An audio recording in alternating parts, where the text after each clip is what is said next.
cosas puede ser que nos estén perjudicando más las redes sociales en esa lucha contra el cerebro humano? De los pasos biológicos, cognitivos y prácticos y mecánicos se han diseñado al milímetro para producir ese efecto. O sea, lo que estamos viendo es una consecuencia natural de lo que nosotros mismos hemos provocado. Dice que lo más probable que suceda es que necesitemos despertar nuestros mecanismos de autogestión, de autocontrol. De lo contrario, estamos completamente a merced del chupado de cerebros.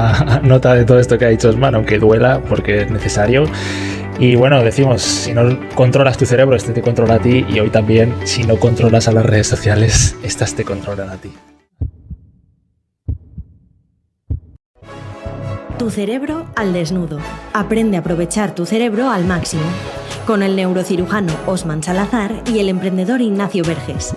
Puedes conocerles mejor en tucerebroaldesnudo.com.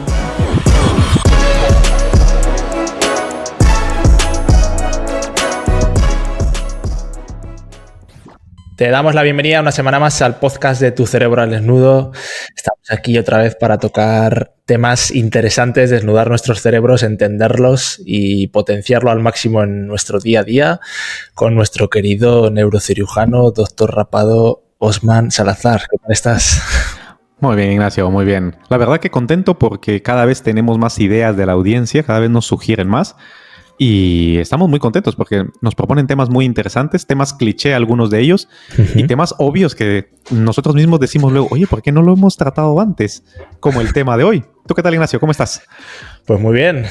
También con ganas de entrarle al tema de hoy porque creo que de este no se libra casi nadie. Bueno, tú te libras un poco, aunque con el proyecto ya te ha tocado un poco más tocarlas, pero todavía te libras.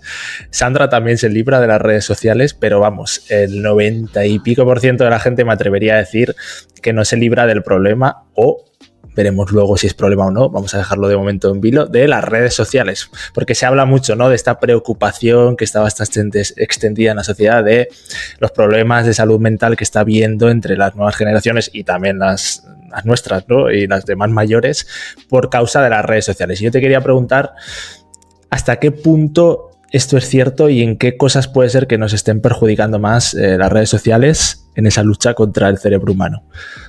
Bueno, lo primero es que recordar que el cerebro es predominantemente emocional, inherentemente moral y que es necesariamente social. Ha evolucionado para ser un ser, el ser humano es un ser social y el cerebro es el que nos habilita para poder vivir en sociedad.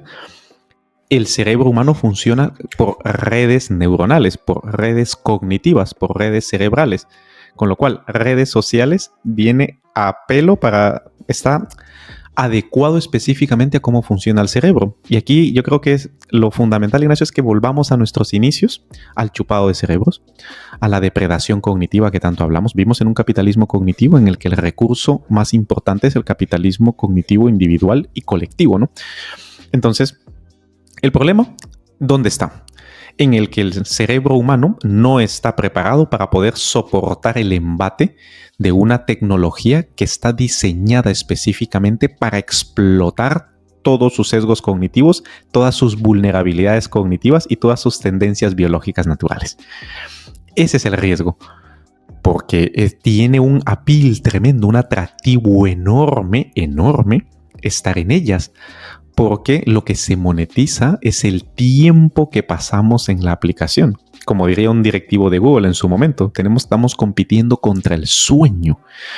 Entonces, es fundamental entender que el riesgo que hay es que no importa la edad que se tenga, el ser humano no está preparado para poder lidiar con una tecnología que está diseñada específicamente a explotar las vulnerabilidades cognitivas inconscientes, instintivas e impulsivas del cerebro humano. Cuando cualquiera de nosotros entra en contacto con una red social, independientemente de la edad que tenga, se está activando nuestro cerebro reptiliano y nuestro cerebro mamífero, y eso nos reduce la edad cognitiva a la de un niño otra vez. Y eso claro. Es importante tenerlo en cuenta.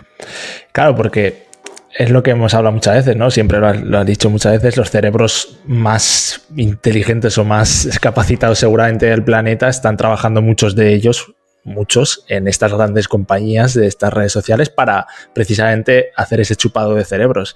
Entonces, claro, es lo que tú decías ahora de que les interesa que bajemos al cerebro más reptiliano, seguramente para aprovechar nuestra vulnerabilidad, ¿no? Entiendo. Lo que sucede es que, a ver, vivimos en una economía de mercado. El extraer recursos, es decir, el medrar, el tener una ganancia económica en un mercado tan competitivo, obliga a cada vez utilizar estrategias menos éticas. Y la línea de la ética se empuja cada vez más, cada vez más, cada vez más. Entonces, el margen de maniobra de poder obtener un beneficio económico sin recurrir a la explotación cognitiva es prácticamente nulo. Con lo cual, todos estamos en ese negocio de ir induciendo a las personas a tomar decisiones a nuestra conveniencia, ¿no? ¿En dónde está entonces el fiel de la balanza? Es qué personas, qué entidades, qué empresas lo utilizan para la franca y directa manipulación y cuáles la utilizan para la persuasión y la influencia. Y la línea es muy tenue. La línea es muy, muy tenue y depende de los recursos que se tenga. Las empresas o entidades que tienen la mayor cantidad y disponibilidad de recursos humanos, tecnológicos, económicos y políticos los van a utilizar. Y eso es lo que vivimos ahora. Entonces, contestando específicamente a tu pregunta, si esto es un pro o un contra, a nivel global da muchas externalidades positivas, conecta a muchas personas, permite poder establecer relaciones muy rápido. El capital cognitivo global, si va orientado a un objetivo concreto, es más fácil que se pueda capitalizar. Y las externalidades negativas es que pueden inducir aislamiento, pueden inducir trastornos del estado de ánimo, puede disminuir la capacidad de concentración y de atención, de memoria y aprendizaje.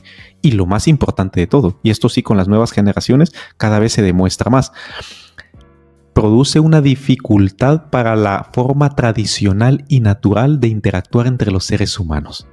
Digo tradicional porque ellos interactúan entre ellos con el nuevo paradigma digital. El problema es cuando lo comparamos con el nuestro, y esto sí está produciendo un cambio. Hay que recordar que esta generación, en 20 o 30 años, ellos serán la generación que estará responsable de cómo funcione el mundo y la tecnología. Hablabas antes de esto de que el cerebro es, por naturaleza es social, ¿no? Y que necesita socializar, y que hacías ese paralelismo entre las redes sociales y las redes del cerebro. Pero yo te quería preguntar si la manera en la que socializamos a través de las redes sociales es la que es para la que el cerebro está diseñada. Allí. Eso es importante. El cerebro no ha evolucionado para poder interactuar con un sucedáneo de la realidad. Ese es el mayor dilema. Es decir, voy a tocar el tema de las fotos de Instagram. Por más filtros que se pongan, por más vivaz que sea el color, por más bello que sea el vídeo, yo no puedo introducirme al mar en un vídeo. Yo no puedo tocar a la persona que está allí aunque lo vea en gafas 3D. Hay una limitación a la capacidad sensoperceptiva del cerebro en la que se nutre y condiciona su experiencia. El aprender a hablar, el aprender a interactuar con seres humanos, se aprende interactuando con seres humanos. Aunque tengamos, insisto, gafas 3D y alta resolución, no podemos pillar el lenguaje no verbal en su conjunto, en su completo. No, pues, si estamos realmente fríos, o si realmente hace calor, si realmente la persona está sudando, si la persona está incómoda, hay una cantidad de variables enormes en la interacción real para la que el cerebro ha evolucionado que son inexistentes en el mundo virtual. Y entonces esas áreas de nuestro cerebro social, el cíngulo anterior, se van quedando limitadas para esa capacidad de interacción. Por eso ves a los adolescentes hablando en la misma mesa a través del móvil, porque su cerebro ya se ha cableado para ese tipo de interacción. Es más fácil, por ejemplo, para generaciones, hablarle a una chica o chico a través de Tinder, más que irse, exponer e interactuar con esa persona y exponerse al rechazo real de una persona real que busca un tipo de relación real.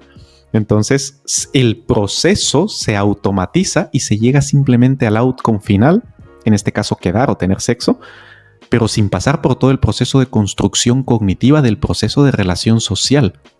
Y eso sí, hay que también desideologizarlo y no juzgarlo como bueno y malo, porque el cerebro inherentemente juzga las cosas, pero esto es simplemente la evolución normal y natural de los seres humanos interactuando con la tecnología que ellos mismos han producido. En sí mismo no está ni bien ni mal.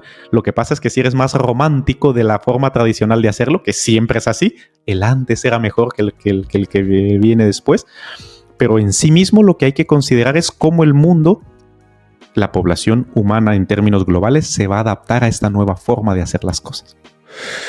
Claro, pero sí, intentando no juzgar si mejor o peor, sí que por lo que decías, la experiencia social a nivel físico es mucho más rica, entonces entiendo que estimula más áreas de nuestro cerebro que la de a través de una red social digital, ¿no? Por supuesto. Y luego el feedback real, es decir, claro. No hay nada como el impacto que tiene la realidad en tu vida. Es decir, el cerebro ha evolucionado a tomar decisiones, a hacer movimientos, acciones, a sentir y evocar emociones en un contexto de una interacción real. ¿Cuál es el principal problema de las redes sociales? Que se desencadenan estas respuestas ante un sucedáneo de la realidad. ¿Cuántas personas no han tenido discusiones y problemas por un WhatsApp mal interpretado, mal enviado? Que faltaba el signo de interrogación y parecía una orden. Faltaba el tono, el timbre de voz, faltaba la mirada de la persona, ver si esa persona está cansada, si esa persona tiene hambre, sueño, frío, calor, si está triste. Si ese sucedáneo de realidad está estimulando los circuitos biológicos que han evolucionado para interactuar persona a persona, y entonces las consecuencias a la capacidad de regulación de esos circuitos es catastrófica. Lo que sucede es una inducción de una valencia positiva enorme cuando está desproporcionada al estímulo, o lo hundirse en la miseria igualmente. Cosas que normalmente en una interacción constante persona a persona se calibran mejor. La soledad es uno de los factores de riesgo para desarrollar trastornos de salud mental en general, trastornos de estado de ánimo en concreto, y a menor edad se es más vulnerable porque todavía no están puestas las bases cognitivas para esa identidad y para esa personalidad. Con lo cual nos enfrentamos a un problema de salud pública de proporciones bíblicas. Tenemos una bolsa ahí de factores de riesgo en una población que no sabe cómo gestionarlos. Y eso sí es grave. Bueno, ahora me gustaría también un poco hablar en esos cambios estructurales y funcionales que con esta evolución de estas generaciones que ya salen nativamente en redes sociales, ¿no? ¿Qué cosas buenas también pueden estar trayendo? Porque obviamente ya hemos hablado de la parte mala, de todos los problemas de salud mental que pueden traer, pero ¿qué cosas están desarrollando más del cerebro que quizás antes no teníamos y a través de las redes? O si es que hay algo bueno. Por supuesto, claro que lo hay. De entrada está la coordinación oculomanual. El estar con las pantallas, no sé si tú has tenido la oportunidad de ver a un chico de 14, 15 años, la capacidad que tiene de producir texto, imágenes, memes por unidad de tiempo es increíble. La coordinación entre la corteza premotora y la motora suplementaria en un dispositivo digital ha aumentado, es decir, es mucho más eficiente, es mucho más rápido. Eso es una cosa. Segundo, se establecen, se agregan capital cognitivo individual, personas, cerebros más rápido a una causa. Eso puede ser bueno o puede ser malo, pero en general se disminuye la inercia cognitiva que normalmente tenía convencer a otra persona de hacer algo. Hay tribus digitales. Entonces los adolescentes leen su propio idioma, su propio código y son capaces de agregarse en masa a una tendencia viral en muy poco tiempo.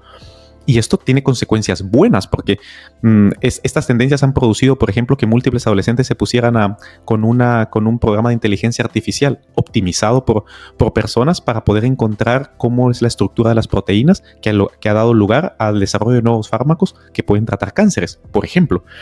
Entre otras cosas. La coordinación oculomanual. 2, la capacidad de poder agregarse y poder trabajar juntos en común en un objetivo concreto. Y 3, cada vez es menos el salto entre cómo funciona y cómo se entiende un ordenador y cómo se entiende una persona.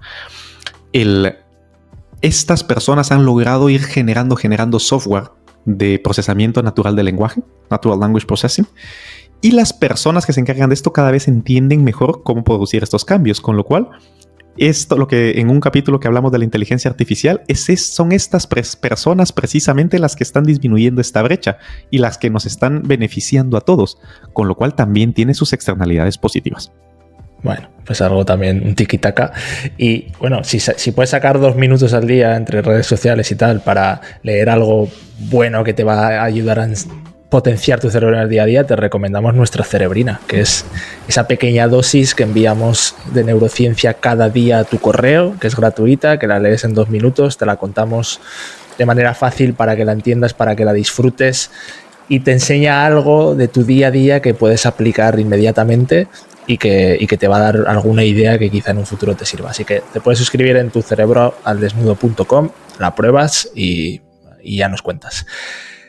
Y Osman, te quería preguntar también por el tema de las adicciones, porque es una de las cosas que más preocupan también, ¿no? La adicción, sobre todo ahora se está hablando con TikTok, que es la última red social grande en llegar, incluso como ellos mismos están empezando a hacer cambios porque se están dando cuenta de que el algoritmo está tan bien hecho que crea una adicción tremenda. Entonces, ostras, ¿qué tiene, no? Se habla mucho de la dopamina que nos genera. ¿Qué es lo que tienen esas redes sociales para crearnos una adicción tan grande y que pasamos tantísimas horas ahí? Sí, hay que entender de que normalmente funcionamos por un balance entre el cerebro racional, que es la corteza prefrontal, la ventromedial y la dorsolateral y el cíngulo anterior, sobre todo el resto del cerebro. Pero vamos a circunscribirnos al sistema límbico, ganglios de la base y tronco del cerebro. Este balance está completamente bypaseado, es decir, el cerebro racional se apaga por completo y se accede directa y específicamente al sistema límbico, concretamente al circuito de la recompensa, concretamente a la generación de expectativa, que es para lo que funciona la dopamina. ¿Cómo se hace esto de forma concreta y específica? Se han ido tuneando, se han ido mejorando, optimizando, depurando, perfeccionando las estrategias que llegan a este punto. Como por ejemplo, primero era un like con un colorcito, luego era un comentario al lado, luego era dejar de poner la pantalla en horizontal, que eso era siempre difícil porque tienes un móvil que es vertical, entonces vamos a adaptar la pantalla en vertical. Hoy por hoy se hace streaming y todo en vertical. Vale, cada vez vamos disminuyendo, lo vamos haciendo más accionable. Guiño, guiño, nuestra guía de la accionabilidad se va haciendo cada vez menos resistencia cognitiva a la tarea que queremos inducir, al comportamiento que queremos provocar, a la emoción que queremos evocar y a los pensamientos que queremos provocar o inducir. Entonces, el scroll infinito. Además, vas a escuchar algo unos segundos y tu cerebro, ¿cuál es el problema? El problema está en que mientras estás viendo un short, a mí me pasa, yo que sé cómo funciona el cerebro, ya quiero ver qué está el siguiente. Claro. Yo mismo quiero saber que ya me está aburriendo y quiero saber el siguiente. Entonces, la dopamina, existe ese circuito para que cuando tengamos hambre, cuando tengamos sueño, cuando tengamos frío, cuando tengamos una necesidad biológica que satisfacer, se genere en nosotros una respuesta que nos mueva, por eso se llama motivación, que nos dirija, que movilice nuestro cuerpo hacia ella. Esto lo que genera es que genera toda la respuesta de neurotransmisores y hormonal y eléctrica cerebral de la búsqueda, pero nunca se satisface porque nunca comes. Claro. No hay algo biológico, estructural, físico, químico y biológico. Si comes, te sacias. Al aumentar la distensión en la cámara gástrica, manda un reflejo y hay un balance químico de sustancias entre las que engordan y las que adelgazan y la dopamina se disminuye. Pero aquí no sucede eso. Tienes un hambre infinita. Y obviamente, como estás expuesto a una pantalla que independientemente de que tenga filtros, va a ir disminuyendo la producción de melatonina, con lo cual estarás más despierto. Además, la mayoría de las personas está con café o con Red Bull o con algún estimulante y dale y vamos. Y es prácticamente infinita la captación, el secuestro rapto atencional que esto produce, porque cada uno de los pasos biológicos, cognitivos y prácticos y mecánicos se han diseñado al milímetro para producir ese efecto. O sea, lo que estamos viendo es una consecuencia natural de lo que nosotros mismos hemos provocado. Total. De hecho, eso que decías, ¿no? Del scroll infinito, esa curiosidad que tienes por cuál será el siguiente. En TikTok se hablaba mucho que se habían basado en el sistema de las máquinas tragaperras, o sea, el slot infinito. Exactamente.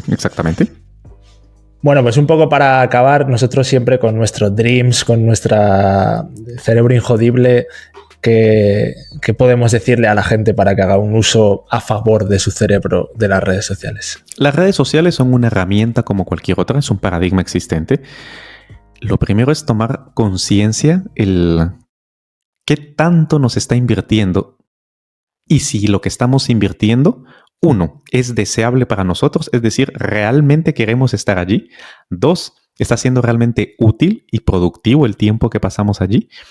Y 3, ¿cuál es el coste de oportunidad que está teniendo esto en nuestra vida? ¿Qué experiencias estamos dejando de vivir? ¿A qué personas estamos afectando con lo que estamos haciendo? Y recordar que el tiempo es el único recurso no renovable. Entonces, cada segundo que pasemos allí, yo no digo que no se pase, digo que sea totalmente a propósito, deliberado y que se obtenga una sensación de bienestar real, un beneficio real y que beneficie y no afecte a otras personas. Veo altamente improbable de que el uso de las redes sociales pase las 5 preguntas sin un no de por medio.